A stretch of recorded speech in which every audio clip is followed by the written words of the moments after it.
Задоволство од измените за конфискација на имот, но не и од останатите измени на кривичниот законник, со кои се намалуваат казните и времето за застарување за делата, злоупотреба на службена положба и злосторничко здружување, изрази вице-премиерката задолжена за добро владење Славица Грковска. За Грковска проширената конфискација е поволна бидејќи оние што го прекршиле законот лично ќе почувствуваат дека губат нешто со одземањето на нивниот имот, со што и граѓаните ќе имаат бенефит. За останатите одредби од законот, јас ја изразив својата резерва и на седницата на влада, заради тоа што сведоци сте дека има реакции во јавноста за начинот на кој што тие членовите се ефектуираат на актуелни случаи, меѓутоа и генерално.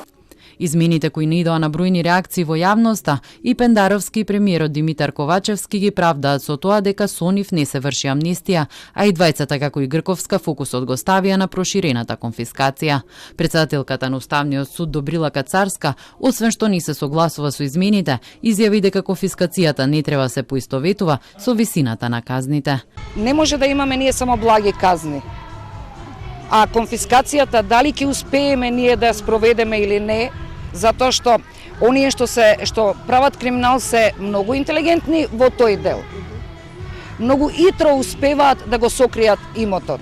Од затворски казни ке куртулат политичари градоначалници, меѓу нив и поранишниот премиер Никола Груевски, други обвинети или осудени од случаите на поранишното специјално јавно обвинителство. Иако тоа ќе се случи благодарение на измените кои владата ги протурка во собранието, Грковска прстот го вперува кон правосудството. Повторно доаѓаме до прашањето на ефикасноста на правосудниот систем, заради тоа што и со старите решенија ние се доведуваме во ситуација одредени случаи да застарат, особено кога станува збор за политичари, за бизнисмени кои што биле или се уште блиски до власт и така натаму.